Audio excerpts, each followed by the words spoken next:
कर्मफल। कर्म का भोग सबको भोगना है। एक फौजी था, उसके माँ बाप नहीं, शादी नहीं, बच्चे नहीं, भाई नहीं, बहन नहीं, अकेला ही कमा कमा के फौज में जमा करता जा रहा था। कुछ ही दिन बाद एक सेठ जी जो फौज में माल सप्लाई किया करते थे, उनसे उसका परिचय हो गया और दोस्ती हो गई। सेठ जी ने कहा, जो तुम्हारे पास पैसा है वह उतने का उतना ही पड़ा है, अगर तुम मुझे दे दो तो मैं कारोबार में लगा दूंगा, पैसे से पैसा बढ़ जाएगा। फौजी ने सेठ जी को पैसा दे दिया। सेठ जी ने पैसा कारोबार में लगा दिया। कारोबार उनका चमक गया, खूब कमाई होने लगी, कारोबार बढ़ गया। थोड़े ही दिन में सरहद पर जंग छिड़ गई। जंग में फौजी घोड़ी पर चढ़कर लड़ने गया। घोड़ी इतनी बदतमीज थी कि जितनी जोर से लगाम खींचे उतनी ही तेज भागती। लगाम खींचते खींचते उसके गलफड़े तक कट गए, लेकिन वह दौड़कर दुश्मनों के गोल में जाकर खड़ी हो गई। दुश्मनों ने भारतीय फौजी को मार गिराया, घोड़ी भी मर गई। अब सेठ जी को मालूम हुआ कि फौजी मर गया तो सेठ जी बहुत खुश हुए कि उसका कोई वारिस तो है ही नहीं। अब यह पैसा देना किसको? अब मेरे पास पैसा भी हो गया, कारोबार भी चमक गया, लेने वाला भी नहीं रहा। तो सेठ जी बहुत खुश हुए। कुछ ही दिन बाद सेठ जी के घर में लड़का पैदा हो गया। अब सेठ जी और खुश हुए कि भगवान की बड़ी दया है, खूब पैसा भी हो गया, कारोबार भी हो गया, लड़का भी हो गया और लेने वाला भी मर गया। सेठ जी बहुत खुश हुए। वह लड़का होशियार था, पढ़ने में समझदार था। सेठ जी ने उसे पढ़ाया लिखाया। जब वह पढ़ लिख कर बड़ा हो गया तो सोचा कि अब यह कारोबार संभाल लेगा। अब उसकी शादी कर दी। सेठ जी ने सोचा कि चलो, बच्चे की शादी हो गई, अब कारोबार संभालेगा।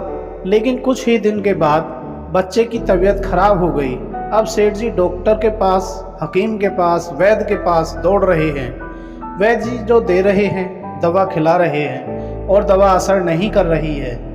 बीमारी बढ़ती ही जा रही है, पैसा भी बर्बाद हो रहा है और बीमारी बढ़ती ही जा रही है। वह ठीक नहीं हुआ, पैसा खूब लगा। अब अंत में डॉक्टर ने कह दिया कि लाइलाज मर्ज हो गया है, अब इसको असाध्य रोग हो गया है, यह लड़का 2 दिन में मर जाएगा। डॉक्टर के जवाब देने पर सेठ जी निराश होकर लड़के को लेकर रोते हुए आ रहे थे। रास्ते में एक आदमी मिला। अरे सेठ जी, क्या हुआ, बहुत दुखी लग रहे हो? सेठ जी ने कहा, यह लड़का जवान था, हमने सोचा बुढ़ापे में मदद करेगा। अब यह बीमार हो गया, शादी होते ही हमने इसके लिए खूब पैसा लगा दिया, जिसने जितना मांगा उतना दिया, लेकिन आज डॉक्टरों ने जवाब दे दिया, अब यह बचेगा नहीं, असाध्य रोग हो गया है, अब घर ले जाओ, 2 दिन में मर जाएगा। आदमी ने कहा, अरे सेठ जी, तुम क्यों दिल छोटा कर रहे हो? मेरे पड़ोस में एक वैद्य जी दवा देते हैं, 2 आने की पुड़िया खाकर मुर्दा भी उठकर खड़ा हो जाता है, जल्दी से तुम वैद्य जी की दवा ले आओ।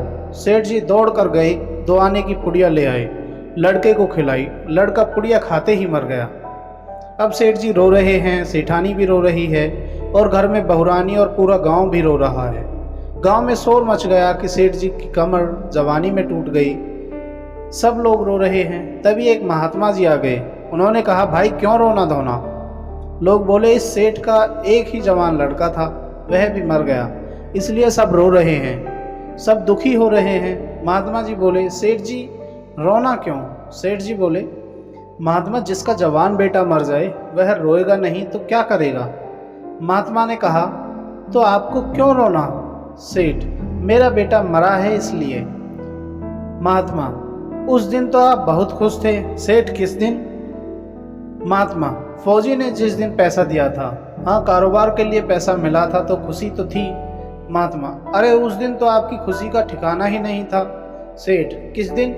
अरे जिस दिन फौजी मर गया, सोचा था अब तो पैसा भी नहीं देना पड़ेगा, माल भी बहुत हो गया, कारोबार खूब चमक गया, अब देना भी नहीं पड़ेगा, बहुत खुश थे। सेठ, हाँ महाराज, खुश तो था। महात्मा, और उस दिन तो आपकी खुशी का ठिकाना ही नहीं था, पता नहीं कितनी मिठाइयाँ बट गईं। सेठ, किस दिन? महात्मा, अरे जिस दिन लड़का पैदा हुआ था। महाराज, लड़का पैदा होता है तो सब खुश होते हैं, मैं भी हो गया तो क्या बात?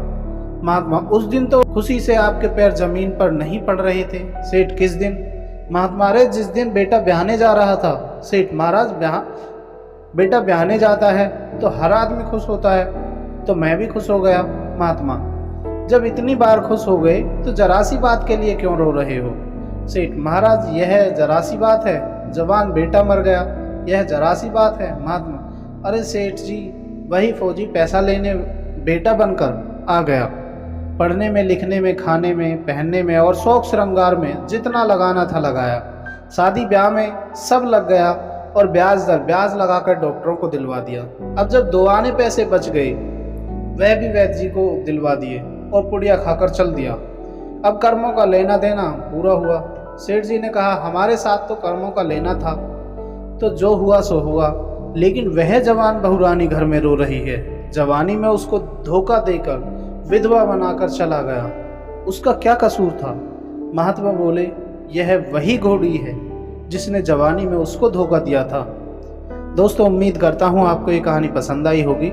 अगर आपको ये कहानी पसंद आई है तो इसे लाइक और शेयर करें। अगर आप चैनल पर नए हैं तो चैनल को सब्सक्राइब ज़रूर करें।